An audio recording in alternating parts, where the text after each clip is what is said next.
Okay, welcome everybody to the Jim Acosta Show, and it's another day that ends in Y in EPSTEIN-GATE. Trump keeps dropping hints that he just might pardon Ghislaine Maxwell, the ex-girlfriend of pedophile Jeffrey Epstein, and Trump keeps making excuses for why his name is in the Epstein files. And today in Scotland, Trump said of pardoning Maxwell, well, I'm allowed to give her a pardon, but nobody's approached me with it. Nobody's asked me about it. It's in the news and about that aspect of it. But right now it would be inappropriate to talk about it. So he's sort of dancing all over the places, but again, saying he's allowed to give her a pardon. My guest, Tara Palmieri. Tara, you've spent a lot of time investigating this. You have your own Substack, The Red Letter, your own YouTube show, and so on. What do you make of, Trump? He's trying to distance himself from Epstein, saying, I never had the privilege of going to his island. I turned it down. I mean, some of the stuff that he's saying, he's just digging himself deeper and deeper in this. Yeah, he's certainly not helping himself at all. Yeah. And I do think it's interesting that they think that the way to close this case is to go to the woman who was the architect behind this vast criminal conspiracy. And let's not forget, one time um, when she was prosecuted in 2021, not that long ago, that prosecutor said she is not a reliable witness. She has perjured herself in the past. They're having secret meetings between the number two law enforcement official in the country, the deputy DOJ, and a Right. pedophile. I mean, Annie Farmer, one of the victims, she said, like many others, Virginia, who was also found by Ghislaine, procured by Ghislaine, under the guise of being a boyfriend, a girlfriend of this man, Yeah. that when they came into the home, the first person who touched their bodies was Ghislaine Maxwell. I mean, that is, and I'm not saying just touching, like, sexual abuse. And so Yeah. this is, He's a very bad person. she's a Yes. she's a heinous criminal. And in a lot of ways, I wrote about this week in the Red Letter, and I wrote about the idea of betrayal trauma. It's a phrase I had never heard of before, and it is something that I've learned about, and it's really weird. It's something that a survivor of Jeffrey Epstein explained to me, Marika Church, Mm. and she said it's when someone who is supposed to be in charge of your safety and security, they violate your trust and they violate you. That causes betrayal trauma. And so what I see happening right now is not only the kind of betrayal trauma that they already faced the first time by Ghislaine Maxwell, a woman who said, "You're special. I will take care of you. Just come with me to this man's house. I'll make you a model. I'll pay for your schooling. I'll take care of you." But now it's the same thing with the government. They trusted the government, someone who was supposed to look out for their safety, that was supposed to look out for their well-being. To prosecute Jeffrey the first time, they failed to do that with the sweetheart deal.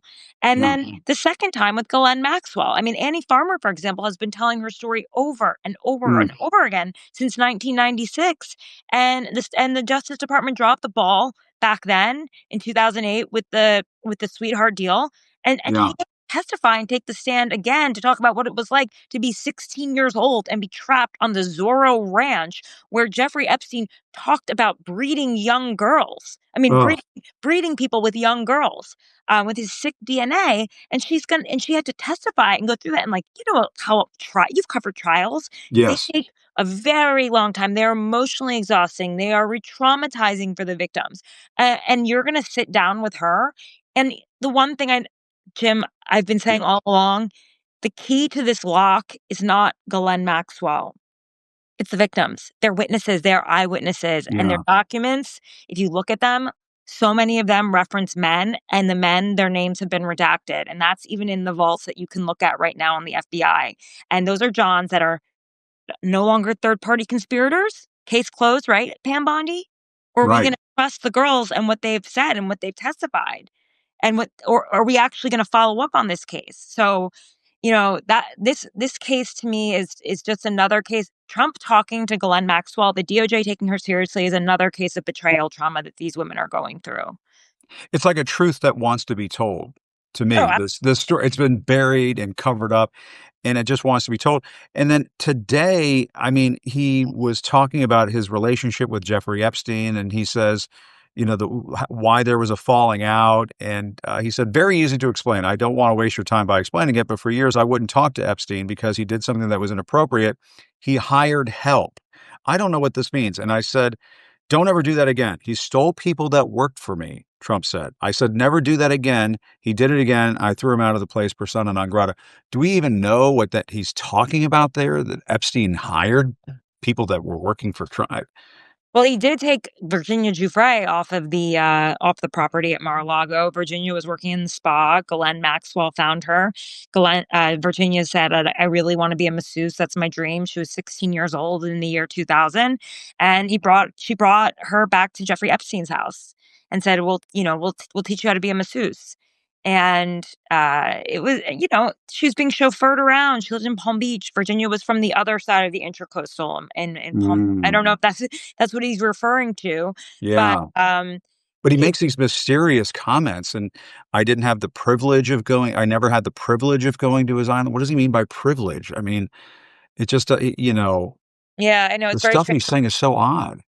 So, Brad Edwards, who was a lawyer for many of the victims, Yeah. I interviewed him for my podcast many years ago, and he interviewed Trump. He subpoenaed him for his case, Mm, the Crime Victims' Rights Act, yeah. and he asked Trump about what Epstein told him about the fact when he would go to Epstein's house and see all these young girls hanging out around the pool, and according to Virginia, they were often topless. Um, and and in the house, when the police actually collected evidence in the house in 2005 surveillance, Yeah. it was all naked girls all over the house, like pictures of naked girls all Oh, over boy. the house. Um, he asked Epstein, what's it all about? Like, why, according to Trump, who's telling the lawyer this, and Epstein tells him it's a big brother, little sister program. Like, that's how bizarre and depraved it was. And so at that point, it's like, well, Very what much. are you going to do about it, buddy? If you really don't know, why don't you call the police? Tell them that your friend's a bit of a sicko over there, has a big brother, little sister program. There's teen girls hanging out Yeah. around the pool. Yeah. No, I mean, and there's so much that doesn't add up. And then do we know what is going on with her trying to go to the Supreme Court to get her conviction thrown out? I guess David Oscar Marcus, her attorney, was putting out this statement earlier today. We're appealing not only to the Supreme Court, but to the president himself to recognize how profoundly unjust it is to scapegoat Ghislaine Maxwell for Epstein's crimes. I mean, scapegoat Ghislaine No, Maxwell? there is zero way that this operation could have happened without Ghislaine Maxwell, because it was a very sophisticated criminal operation. You have to remember this: 1,000 victims, trafficking across state lines.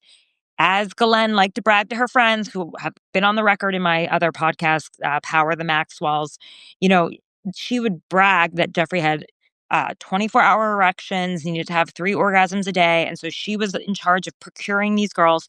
I actually created, I wrote a long magazine story for Politico magazine, I think in 2021 about this, just to Yeah. explain how this criminal operation, and Glenn was at the top of it. So, scapegoat.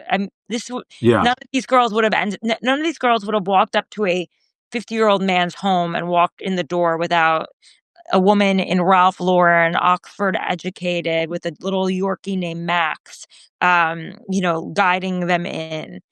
Again, betrayal trauma. It's a woman telling you it's all going to be okay. So Yeah. it was, there was the message pads. There was a pyramid scheme in this high school in Palm Beach, and each girl was told, if she could bring another friend, she would get $200. Who do you think was managing all of this? Right. Right. So it was a six. Epstein could not have done what he did without Ghislaine Maxwell. I mean, all of the evidence seems to show. I mean, has shown. Yeah, exactly. And With and the other thing is, like, why don't we believe the victims? So many have the same exact story over mm, and over and over again. You get to this point where you're just like, I'm tired of telling their story over and over and over again. So I can only imagine how they feel. yeah. No, exactly. And I mean, the other thing that is just laughable today is that, Trump said that the Biden administration may have planted something damaging about him in the Epstein files, which says two things. One, wow, there must be something in there that is really damaging about Trump. But also, I mean, don't you think Biden would have used that information had they found it? I mean, and then decided to weaponize it? why wait until Trump is president again? I mean, I just don't understand. They would have used that during the campaign, obviously. I mean, Honestly, the whole thing is this just is kinda ridiculous.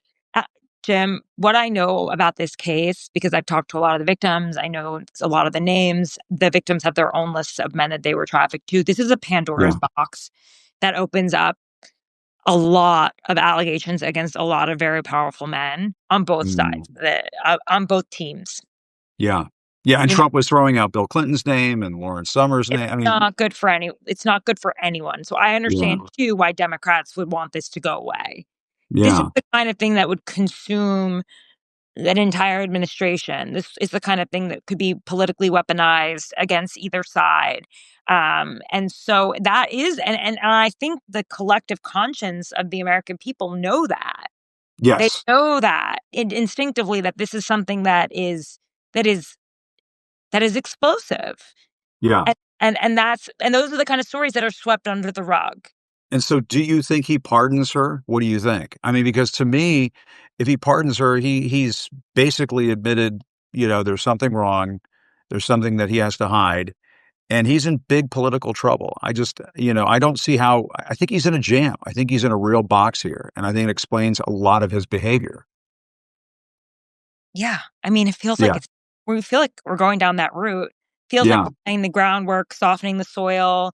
You Mhm. hear Greg Kelly from Newsmax saying, "Maybe she was innocent all along. Yeah. Didn't he say Maybe something? she was She's a the victim victim. herself." Yeah. Yeah, now what are they gonna Come start doing, on. like Chiron victim Ghislaine Maxwell on Newsmax? Charlie Kirk saying she had courage to speak. First of all, she had the opportunity under cross-examination to Right. testify at her own trial, and she chose not to because she knew that she could not withstand testimony, cross-examination, and that the jury wouldn't like her. She is Yes. exactly who the victims recall. Yeah. You also have to She's a understand viper. something about her father. Her father was a crook. Her father stole money from pensioners. He was a terrible man, Robert Maxwell. I did an entire, series on him called Power the Maxwells. Interesting. You can check it out on, it's everywhere you get your podcasts. I'm also in the Filthy Rich Ghislaine Maxwell, documentary as well. Yeah. But, she learned from a criminal, and she was the favorite child in that operation as well. So he named his yacht the yacht he mysteriously died off the side of Lady Galen. So Wow. yeah, so this is a long running Bonnie and Clyde operation. They, Glenn and Epstein found each other shortly after her dad's death. She moves to New York. She ends up being in the arms of Epstein, living in the biggest townhouse in Manhattan. His biggest benefactor is Les Wexner, the founder of Victoria's Secret. He was a high school math teacher from Dalton who was Yeah. wrapped up in one of the biggest Ponzi schemes in the world, that guy Hoffenberg, Stephen Hoffenberg, but somehow he gets let off. This guy, I mean, it's amazing. Yeah. Yeah. Well, There's you can. there's nothing about her that feels victim to me, I gotta say. Yeah, and when you're starting to hear that stuff on the far right, you're absolutely right. These are the talking points that they're trying to figure out. What can they sell? What can they shop around in terms of talking points on the far right? What can they say to get QAnon to believe this stuff? I started writing a piece, I haven't posted it yet, about, I mean, a big part of Trump's MAGA support comes from the QAnon political movement, which is built around the conspiracy theory about Democratic, cabals in Washington hiding a child sex trafficking ring, and then Trump is going to pardon Ghislaine Maxwell. Are you kidding me? Well, Like, actually, that sweetheart deal that was hashed was actually that was during the Bush administration, if you remember. yeah, I right. believe, yeah, Alex Acosta, the U.S. attorney, right? yeah, Yeah, it was no 2000, relation. and it As I went like all to the point way out. up to the top, by the way. It went all the way to Yeah, the attorney general, who, yeah, um, and I mean, the amount of injustice in that case is insane. For example, Alex Acosta, you'll remember this, yes, Jim, because you and I did a lot of the back and forth to Mar-a-Lago and Palm Beach. Remember that I do. hotel, the Marriott West Palm Beach? I do. It was like Yes, the one that wasn't as good as the Hilton one, but it was right near the airport, right? I used to see Rudy Giuliani staying there. They wouldn't let him stay at Mar-a-Lago, but anyway, that's a different Yeah, story. exactly. So the Marriott, which was not as good as the Hilton, but sometimes you'd be stuck at the Marriott. Um, Yep. Alex Acosta drove an hour and a half from his office in Miami to meet privately with Epstein's defense attorneys, Jay Lefkowitz and Ken Starr. And when does the U.S. attorney have a private meeting with defense attorneys Yeah. off site at a hotel restaurant? That one of all of them. Which Yeah. is not anything to rave about, Which right? is not anything to write home about. Not a place where prominent attorneys usually have dinner. Mm-mm. But yeah, you're absolutely right. Well, to be continued, Tara Palmieri. I mean, we're just gonna have to continue to follow this thing. I am amazed by his behavior because to me, I've never seen him in a jam like this. He's been in jams, yes, he's gotten out of them. He's good at it. The distractions are not working. The bullshit excuses that he's throwing out there aren't working. He sounds like he has something to hide. He just does. But I'm so glad that when I talk to you, I'm not chasing the bright, shiny object. I'm getting to the heart of the matter. And I wish we should get more of the victims. If they would like to say what they want to say and speak their mind, I would be happy to have them on my show. We could Yeah, do them together and air them on yeah, both shows, whatever. I mean, to me, I would like to see justice. I would like to see the truth come out. I mean, it's dying to be told. The story is dying to be told to me, it seems. yeah. Thank you, Jim. I mean, when Yeah. I talk to them all the time, we're constantly texting. I just Yeah. have them on my YouTube. You can check it out Yeah. at Sarah Palmieri. But the Please thing that they do. just keep saying is like, believe us, talk to us. We've been telling the same story consistently forever. The FBI has the FBI, the DOJ. They have the evidence. We have been helpful every step of the way. Our lawyers have been helpful every step of the way. You know, you want to solve this case, you want to prosecute people, then believe us. Yeah. And that's where they are. And yeah, Annie was really gripping in this latest interview I did with her. She said Trump like basically says that she's being betrayed again by this administration that promised transparency. So And they promised to go after child sex traffickers. They promised to release the Epstein files. And they're just violating those pledges. I mean, just left and right. And it just every time he says something, he opens his mouth about this. It doesn't look good. It doesn't sound good. But Tara, all right, thanks a lot. okay, I won't make you stay on for too long. Thank you okay, for doing it. As always. Appreciate it. Good to see you. bye bye. All right. I mean, Tara's one of the experts on this. And there a lot of things go down in Palm Beach, and I don't want to make too sharp of a turn here, but I do want to talk about, I mean, the video that has been in the news nonstop over the last 24 hours, and that is, Trump over in Scotland. He's at one of his golf courses, and of course, God bless the pool cameraman who was out there and caught this on video, catches one of Donald Trump's caddies helping him cheat out on the golf course at Turnberry. One of the golf courses I've been to actually in Scotland. I traveled with Trump during the 2016 campaign, and he went on a trip to Scotland. And of course, part of the presidential campaign trip that he took was to promote his golf courses. And so he went to Turnberry, went to one of the other ones. Anyway, the great Rick Reilly, sports writer, he's written a book about this, about how Trump cheats at golf. And the book is called Commander in Cheat: How Golf Explains Trump. And I think there's Rick right there. Oh, Rick, we got you sideways. Let's turn the camera the other way if we can. No, it's okay. It's sideways, just like Trump's golf game. Yeah, exactly. Good to see you, man. How are you? Good. How are you, Jim? I'm doing great. Hey, thanks so much for doing this. Really appreciate it. And I'm just so appreciative of you. Were the one guy that stood up to him and asked him questions when he would say crazy things. Like, I was in sports writing for 40 years.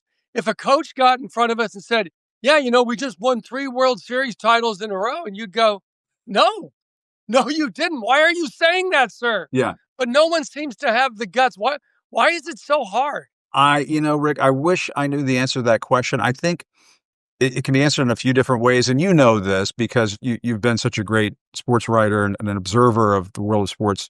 You know, there are the reporters who want to get to the heart of the matter and aren't worried about, making enemies. And if that coach or that player doesn't talk to you ever again, so be it. And then there are the ones who need the access. They love the access. They want the access. They like being in the locker room. They like being in the Oval Office on Air Force One, and they're just not going to jeopardize that. And I mean, I guess I could see that, but Jesus. I know there's a lot at stake right now, and you would think you would ask the hard questions. And to me, I always felt like if you just got to go for it. You only go around this merry-go-round once. But I mean, you have nailed Trump dead to rights on multiple occasions about his golf game. I think just about everybody who's watching this has seen this video. It looks like something. What did you think when you saw this video? So he's out there. It looks like maybe he hit it in the bunker or something. He can't find his ball, and the caddy is walking a few steps ahead of him and just sort of drops the ball out of the back of his jacket, or almost like what is it, Odd Job and Goldfinger with the ball rolling down the pants. Full throw behind it. It's a classic Trump move. Okay, I've known this guy for 45 years. I played golf with him. I know he can't hit it out of a bunker. He cannot chip, and he's terrible out of a bunker. So the caddies always throw it out of the bunker. He hasn't been in a bunker in I don't know how many years. And and if he is, it's only because the cameras are on him. He's got to hit one. And even so that's the typical move for a Trump caddy. They've always got lots of pockets full of his balls, which are marked with the presidential seal, and then they flip it out. At Wingfoot, the caddies called him Pele because he kicked it so much. And if he's not kicking it, then his caddies are kicking it. Oh my God! Look, Commander-in-Chief, I got the call from the caddy master at Bedminster, who'd been there for 10 years and he wasn't there anymore. He said, "You forgot about the green tees." I said, "What do you mean?" We had to give his caddy 4-inch green tees. Always make sure they left with lots of green tees. I'm like, that's perfectly legal. What's wrong with that? He goes, "No, they tee him up in the rough." Oh, they tee him up in the rough. So when this happened yesterday, and by the way, there were 3 videos of him. And they're green, I guess, so you don't see it because of the grass or whatever. Is that right? He can't hit it out of the grass. So the long grass. So they used to throw him out. One guy told me he hit it in the water. There was a big splash. By the time they got down to where he was, because he's always off first. If you notice in these videos, he always hits first, jumps in his cart. He's messed with the governor, so it goes really fast. Yeah. He's out there. And in LA, he hits it in the water. This is before he was president. They see the splash. When they get to the ball, it's in the fairway. Donald, what the fuck? We're playing $50 a hole. Jesus. And Trump goes, "It must have been the tide." Oh God. So anyway, he hits it in that bunker. They always flip it out. They always flip it out. He never has to hit out of a bunker. And it's not like the caddy pulls the ball out and carefully places it on the ground for a drop shot. Like, it's an obvious drop shot. We're going to carefully place it on the ground, blah, blah, blah. This is like he's doing it like it, and it almost looked like he's done this a million times. Yeah, his caddies do it a million times. The thing you saw, he cheats like that 2 and 3 times every hole. Now, when you say a drop shot, you're assuming he's taking a penalty shot. Right. He's in that bunker in 1. When he comes out, he's laying 0 by the time he gets a pencil on it. So he'll do that. The other thing they'll do is if he gets in the water, they'll throw it out of that. But the one time you saw yesterday, among the 3 videos, he was in the bunker, but he knew there were cameras on him. So I don't know if you saw at his club, and he started foozling around in the bunker because it was right up against that face, the riveted face in Scotland. These Trump really hard. He gets it out like 8 feet from there. Then he knocks it on. Then he gives himself the 8-foot putt. He just wanders up and we call it raking. He's raking it in the hole. No one ever goes, "Donald, that's good."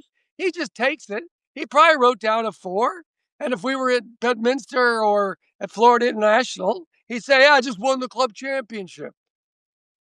I'm the best. Nobody's better than." And so here's the question. I mean, because the other thing I have to ask you about is lately he's been saying, "I won this club championship and that club championship." I'm like, if you own the club nobody's going to say you didn't win the championship. They get thrown out of the club, or something bad would happen to their clubs, or their bag would get thrown in the, whatever. Like, who believes this shit? Well, look, that's how the book got started, because Yeah. when I played with him for this book called Who's Your Caddy, I did 22 years ago. He Yeah. didn't have a caddy that day. He didn't have anybody to play with, so I had to play with him. He's telling me how he wins the club championships. I'm like, Oh. I can't believe you've won a club championship, because, he's just a guy to me. He's a 10 handicap. They don't win club championships. They don't win, right? They don't win. So he goes, no, what I do is I buy a new course. I play the club championship by myself. I'm the winner. That's Oh, how he won the Jesus. first 12. Then he started saying, I come home from a road trip. Oh, I see Marvin Schwartz won. I beat him all the time. So the pro has to take poor Marvin's name off and put Donald Trump, because no pro wants to get fired. Then he won one when he was in Korea, or where he met Korea, the Kim Jong-un. He comes back a month later, says he won that. Then he wins one. Remember, he went to the funeral of Diamond or Aura. Or, yeah, Diamond and Silk or something. Yeah. He goes to that funeral on Saturday. Then he comes on Monday and says, I just won the tournament with something score. I said, well, wait a minute.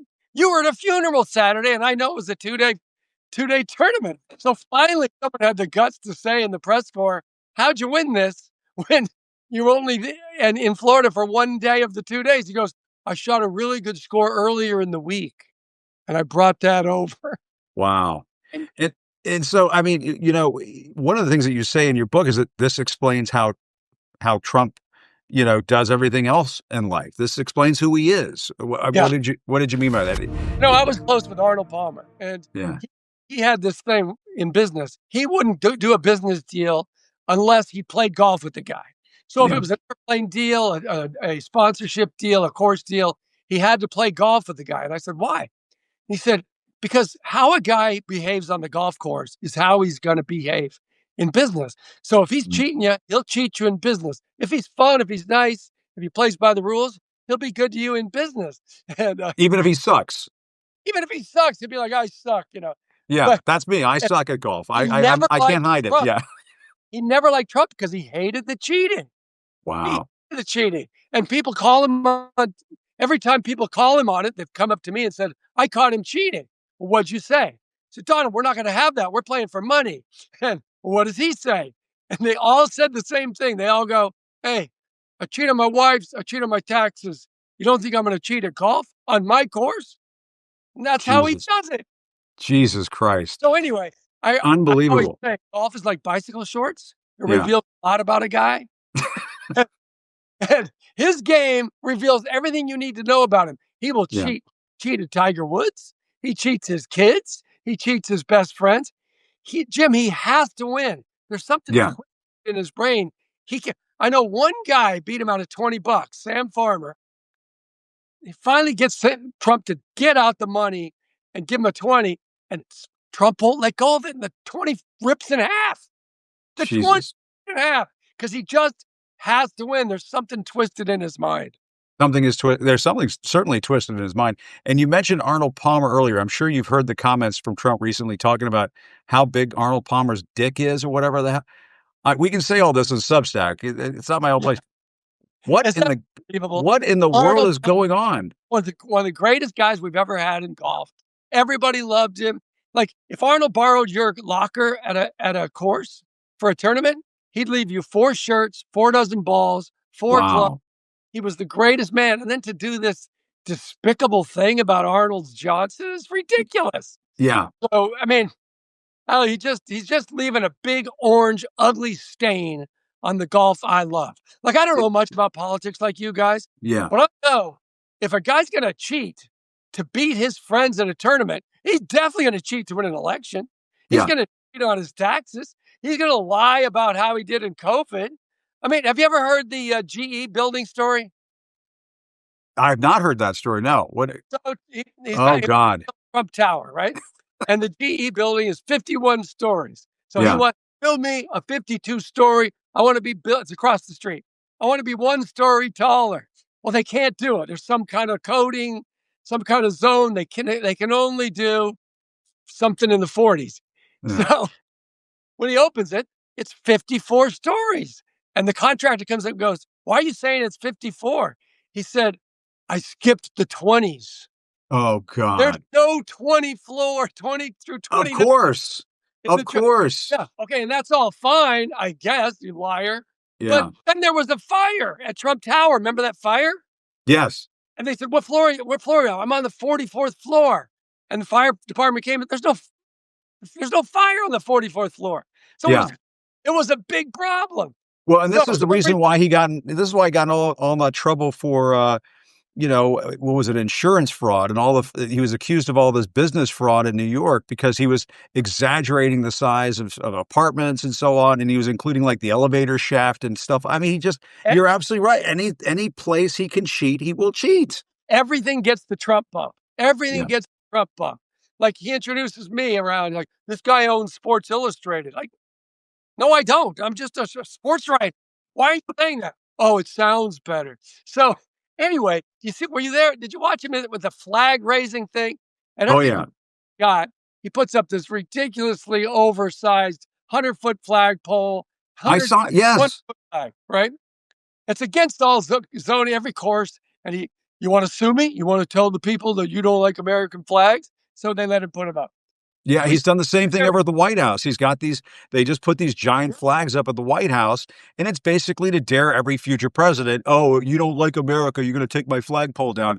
And it doesn't look like you're at the White House. It looks like he opened up a used car dealership, and it's Have you ever been to his penthouse at Trump I Tower?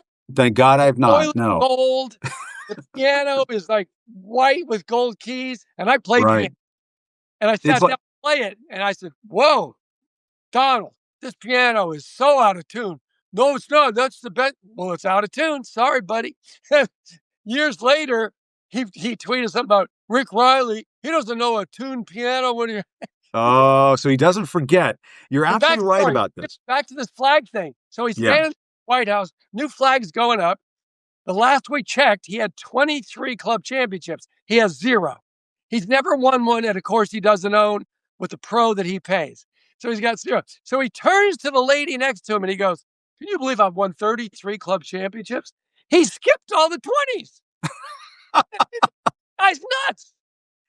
No, there's no question about it, and he does this with everything. I mean, he absolutely Yeah. does it with everything. He cannot just tell the truth as it is in the real world, and it just makes me Well, wonder, why would people wanna play golf with him? I mean, this is like I guess you would say, "Well, I played golf with the president," but then you're gonna find out exactly who he is. okay. So Faxon, Brad Faxon, a terrific, great, fun pro. Now he's Yeah. on TV.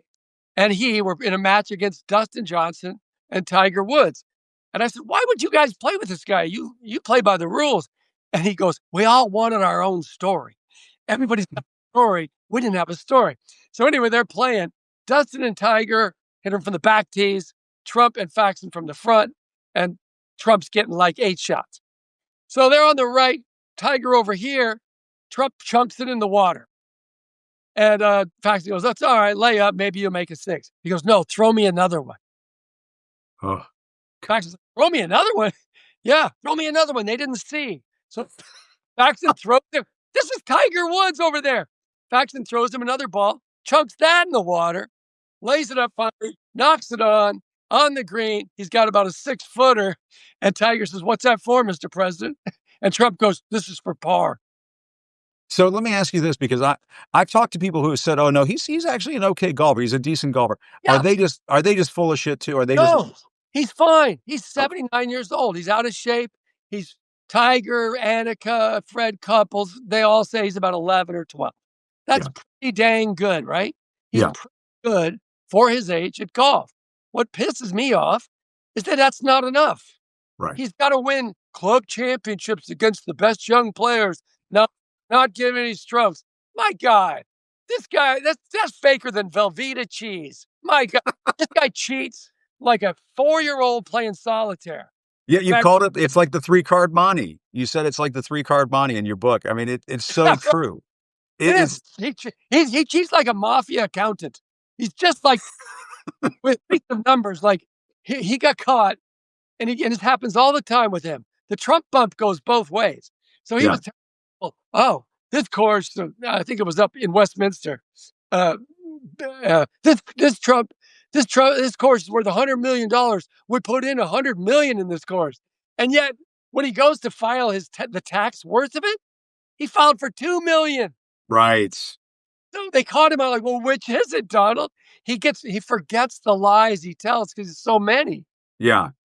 Well, and and this is the kind of bullshit that's getting him in trouble right now in the Epstein case. When he's talking about the Epstein case, Joe Biden put that in there. That's why I'm in the Epstein file. I mean, that's what he's been saying. It's just he can't help himself. He just is a bullshitter about everything in life, and he can't stop. He can't stop. Sometimes gets lies all screwed up. Well, this was Jerome Powell was a Biden hire. Well, no, here's you introducing him. Oh well.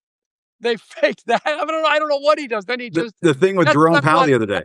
No, sir, you said Powell was a Biden hire. You hired him, but they just won't even do that simple thing. I know. I would like to see more of that from the press corps, honestly, and because when I've done that to him, that is when his head pops off. That's when his head explodes.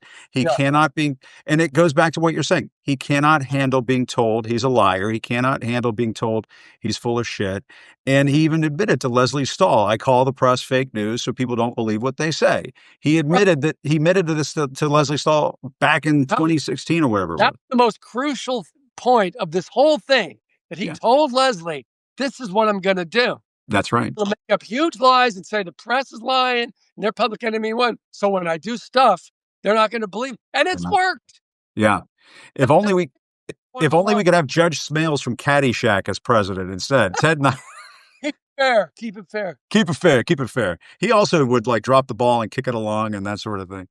Right, but he was talking about saying he was the club champion. Even Ted Knight didn't do that. That's true. He still tried to win and of course lost at the end of Caddyshack. By the way, have you checked his USGA index? You can look at it. It's interesting. Index where we all keep our handicaps. You put in every score you have. No, he puts that in there? What? He puts that in there? That's in there? Nah, that's the point. He doesn't. Okay. Scores in, so we're fair when we bet. He has had the 20 scores he has in there. He keeps 20 in a running total.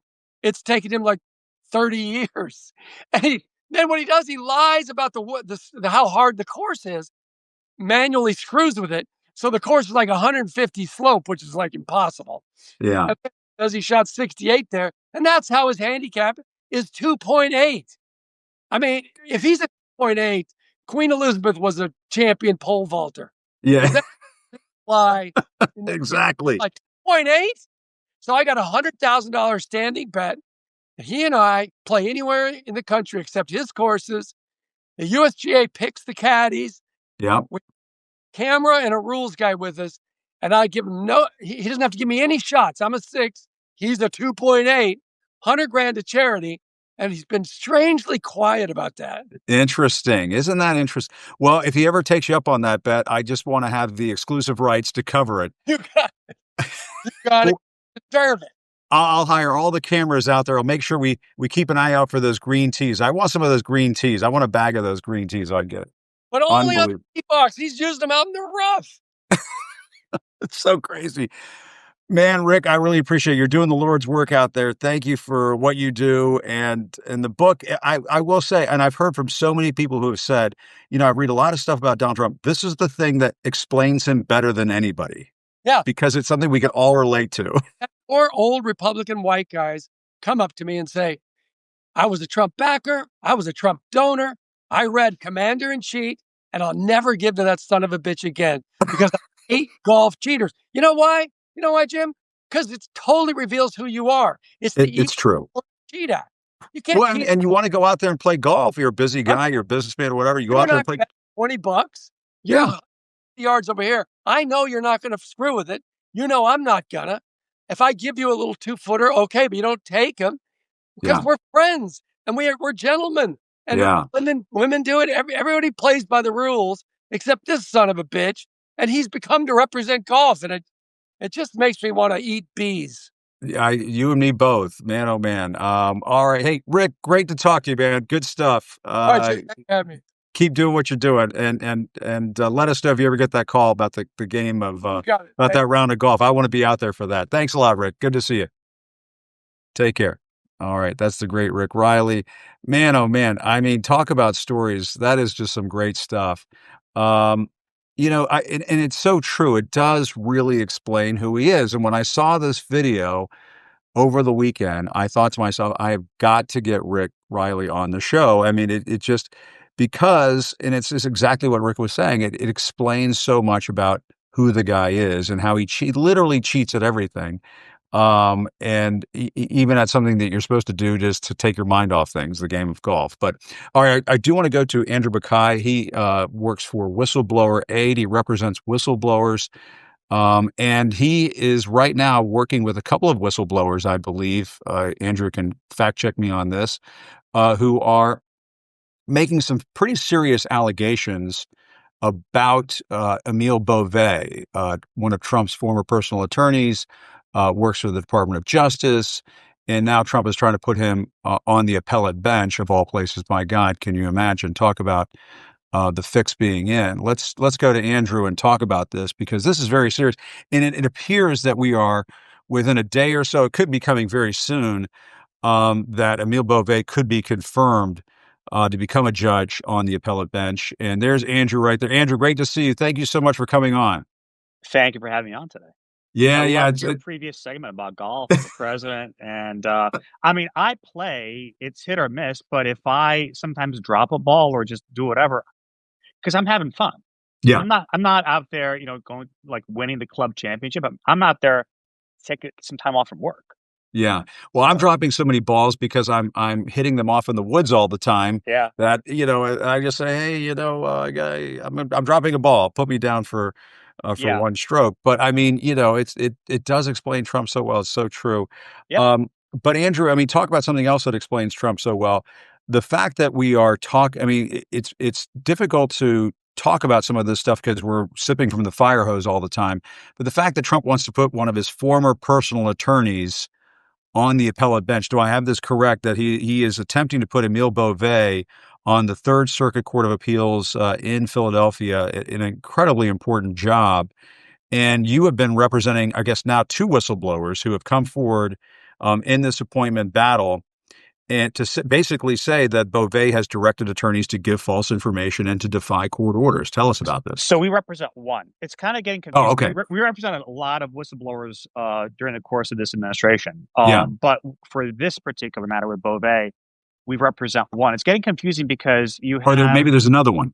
There's another one that's come out since because Erez Ravini, he's the one who has come out publicly before the Hill to provide details about what Beauvais has and basically was trying to, according to Ravini, basically say, look, you can go ahead and tell the courts F you with respect to deporting individuals to El Salvador to basically lie to the courts about what is or isn't transpiring, which is a huge problem. Now, our client, the client who we represent, we're not going to publicly identify who they are because we need to protect their anonymity for their safety and security and career.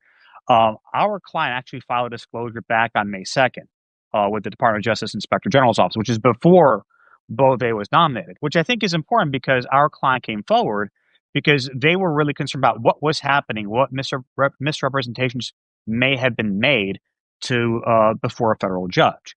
And so the approach that we took, because of our client's ethical obligations, they're also an attorney, we proceeded with filing a disclosure with the Inspector General's office. So a filing was made online on May 2nd. Hard copy was submitted with the substantive documents that was received by DOJ-IG a few days later, according to our records. So the reason why we've come out last Friday publicly that there is somebody out there who has seen the same thing is because we represent a number of whistleblowers, and I've represented whistleblowers now for years, developed investigative programs in the government previously in support of whistleblowing, and it can be lonely at the top. And we wanted to have folks know that, one, Ravini is not alone. Two, that there is information out there that helps, that shows that his disclosure is credible. Now, our client wasn't disclosing everything that Ruvani has disclosed about Beauvais, but the thrust of what Ruvani has disclosed, our client had corroborating evidence that was previously provided to the Inspector General's office. I see. What we did was we also, in June, a few weeks later, did inform the Senate Judiciary Committee about the existence of this report. And the reason why we do that is that because under Article 1 of the Constitution, that's Congress has oversight authority over the executive branch, right? And one of the ways that they can do that, particularly when it involves really sensitive matters, is for them to coordinate and communicate with the Inspector General. So the IGs, as we all now know, they have the authority to investigate internal wrongdoing, right? And when I was working within an IG years ago in the federal government, I had access to all records, personnel, everything that I needed to do to conduct an investigation. Now, Yeah. I had that authority because I was working for an IG within the executive branch overseeing a particular agency. Congress, because we're talking about attorney-client privilege information, here would have to coordinate with the Inspector General for the Justice Department, which is why we did that, to give them a heads up. And I mean, basically, your whistleblower is saying what? I mean, basically the same thing that has been alleged before, that Beauvais directed attorneys to give false information, defy court orders. I mean, can you specify what your whistleblower is saying? We can't, because Oh, I see. Okay. yeah. So what's tricky about this is that we made a determination. That's to protect their anonymity, or to protect them because of their obligations as a former attorney with the government, their ethical obligations as counsel. So it gets really tricky because there are different approaches that different whistleblowers can take depending on the positions that they held. Because of our client's situation, we've elected to produce the information directly to the DOJ IG, so that way they can conduct the investigation. Do you have faith that the DOJ IG will conduct that investigation? I mean, there's a real cloud over that department right now, and the way Trump has handled these IGs makes you wonder. I think that there's a concern that I have, not necessarily about DOJ IG, but about the IGs just more broadly. To your point, because I think within the first week, Trump fired at 18, 19 inspectors general. And so, which is not a small thing. Remember, I was the chief counsel during the first impeachment and representing the unnamed Ukraine whistleblower, the intelligence community whistleblower. Right. And we filed that disclosure with the intelligence community IG. I used to work at CIA IG previously, so I knew about the process, the methodology about making that disclosure properly. And what was the result of that? It was the IG's referral and their determination that the disclosure was urgent and credible, that resulted in the drip here in Washington about what was and wasn't happening, because the administration was trying to block release of the disclosure to the Congress. Yeah. So, process does matter, right? Yeah. And, it's something that, I think it's easy to take for granted in terms of what an inspector general, what the internal oversight mechanisms do and what they are. But they have access to things that, for example, I remember when I was, even today, journalists do rely on, congressional oversight investigations and IG reports investigations to find out what is and isn't happening within a particular agency. Now, I'll tell you, that's something that the organization that I work for, whistleblower.org, that's something that we really try and do, is we try and help whistleblowers come forward lawfully in a way that protects them, but also ensures that we're getting the information to the hands of somebody who can conduct an independent investigation. Because what we want is for the truth to come out. So in this particular case with Beauvais, right? Yes, the disclosure was made prior to him being nominated by the president, but it is important for Congress to have access to any information or any investigation that the Inspector General has conducted or is conducting, because presumably you want members to make the best decision possible with all the facts. Yeah. Right? And that's what's really at issue here, I think.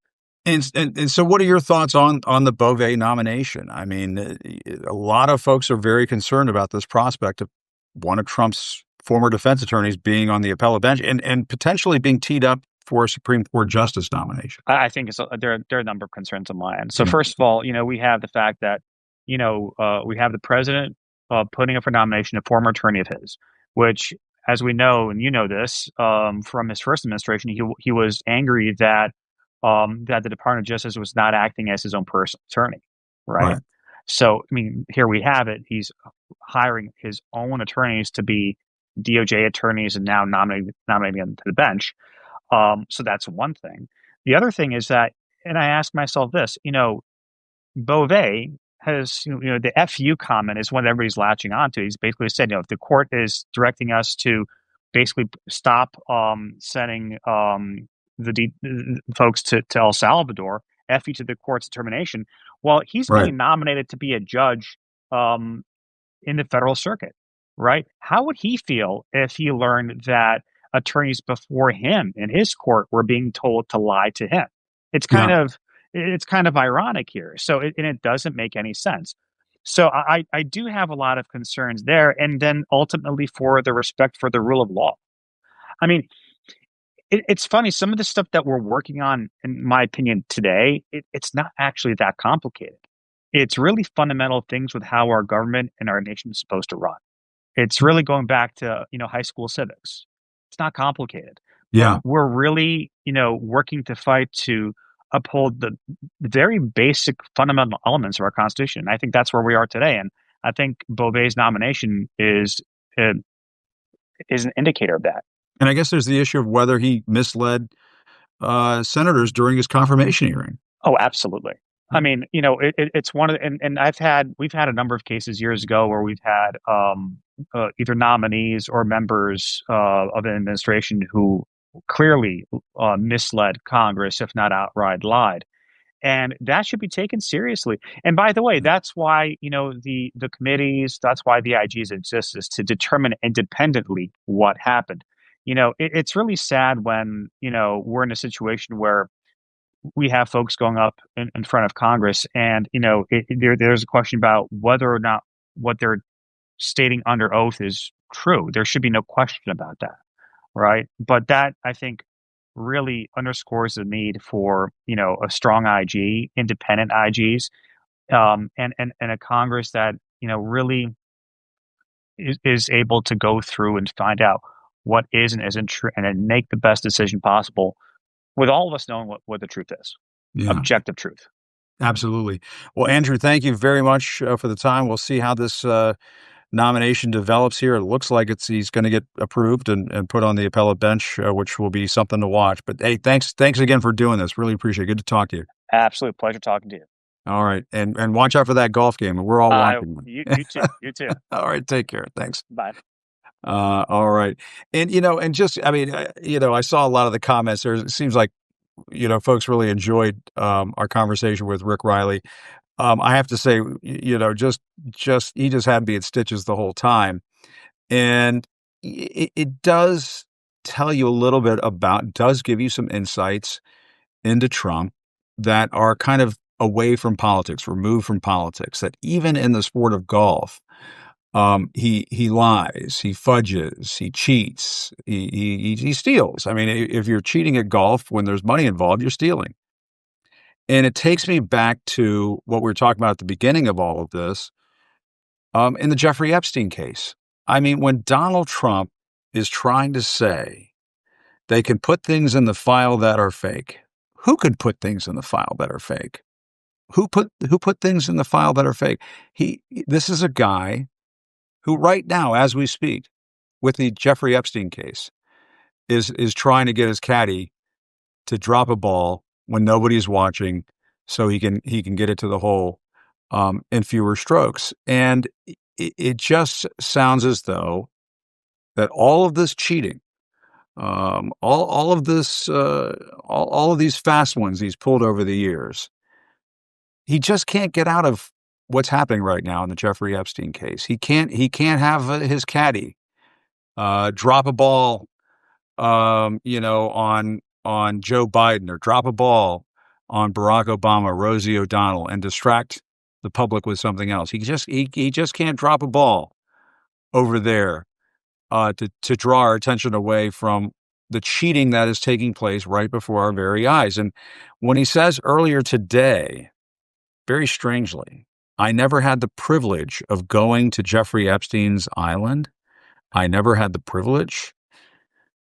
It's not a privilege to go to Jeffrey Epstein's island. It sounds as though people who were going there for quite possibly some very dark, disturbing, nefarious reasons. And so, knowing what we all know about Jeffrey Epstein now, knowing what we all know about Ghislaine Maxwell now, why was Donald Trump in the past saying, I wish her well?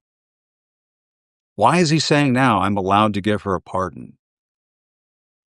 These are things, any other president would say, hell no, I'm not giving her a pardon.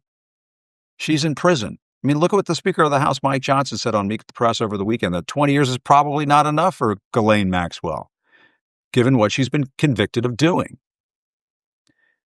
And so Donald Trump can try to cheat all he wants. He can try to cheat the truth all he wants, but we can see when that ball's getting dropped. It's right there in front of our eyes. Want to thank everybody for tuning in today. Want to thank Tara Palmieri, as always, for her expertise on the Epstein case.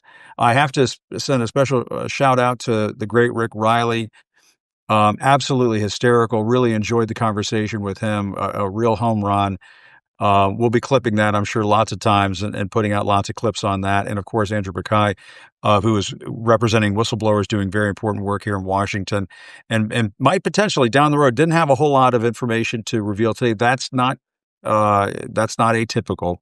I shouldn't say that often happens in these kinds of whistleblower cases. The attorneys involved cannot always give as much or divulge as much information as they would like as these cases are taking their course. But keep in mind, there's a very interesting developments happening in the Emile Beauvais nomination. We'll stay on top of that as well. But anyway, in the meantime, thanks everybody for watching. Really appreciate it. And until next time, still reporting from Washington, I'm Jim Acosta. Stay tuned for those Rick Reilly clips. I'll be getting those out later on this evening. And watch out for my Substack. I'll be putting out a text Substack shortly on why Trump might want to think twice about pardoning Ghislaine Maxwell. And it has to do with the letter Q. So stay tuned for that as well. In the meantime, still reporting from Washington, I'm Jim Acosta. Have a good evening, everybody. Thanks for watching. Bye-bye.